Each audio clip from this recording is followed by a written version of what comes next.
Garrett tossed and turned all night long thinking about Parker. The look on her face before she walked away from him haunted his dreams, until he finally got up out of bed and went to base 2 hours before his scheduled briefing. He picked up the phone at least 30 times during those 2 hours to call Parker and apologize, only to hang right back up. He had no idea what the hell he would say to her, but he knew he needed to do something before he left. Garrett could never go on this mission with Parker mad at him. He hated himself for keeping her in the dark with his suspicions, but he honestly believed he was doing it for her own good.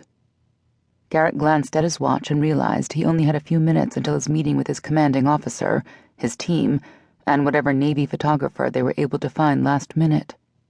He just hoped this woman had experience, and he wouldn't need to babysit her the entire time. Garrett had more important things to do than to keep an eye on a green petty officer and keep her head from getting blown off. She damn well better be able to keep herself out of trouble. On his way down the hall to the conference room, Garrett called Parker's cell phone, but it went directly to voicemail. He felt like a chicken shit for leaving a message on her cell instead of talking to her in person, but maybe it would be easier that way. Parker, I'm sorry about what happened last night. I'm sorry I kept my suspicions from you. I should have been honest with you from the beginning.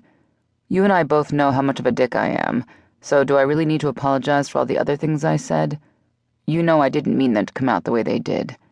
Take care of yourself, and I'll call you when I land. Garrett hung up the phone, pleased with the message he left, and walked into the conference room where his CO, Captain Matt Rissner, was already waiting for him. Lieutenant McCarthy, have a seat. We're just waiting on the rest of your team to get here. Garrett took a seat directly across from Captain Rissner, and a few minutes later they were joined by 3 men, all of whom Garrett had worked with in the past. All good men, and all friends of his and Milo's. Garrett trusted these men, and he was glad to be working with them again, even if it was under these circumstances. First Class Petty Officers Conrad and Vargas and Chief Marshal, you're all acquainted with Lieutenant McCarthy, so no introductions are necessary. Is that correct? The blond, middle-aged man asked as the newcomers all took a seat around the table. His hazel eyes, accented by the fine lines of aging at the corners, took each of them in. The 4 men nodded and replied with a respectful, "Yes, sir." In front of all of you is the dossier for this assignment. McCarthy will be the officer in charge as soon as you land on Dominican soil. He and his partner will be posing as a reporter/photographer in order to gain access into the president's home. The rest of you will be there under the guise of a camera crew for Fox News, Rissner explained, as he pulled his 6'5" frame out of his seat and walked over to the computer smartboard hanging on the southeast wall of the room. Your passports and press clearances will be waiting for you on the plane, along with your background information. I want weekly status reports on my desk every Friday. McCarthy will have all the information in his packet to access a secure internet and telephone line that cannot be traced.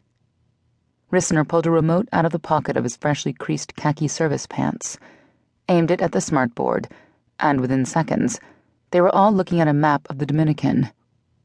A lot of things went wrong when Roberts was there. He was sent to the Dominican for a simple reconnaissance mission to gather intel on the president at the request of the commander-in-chief.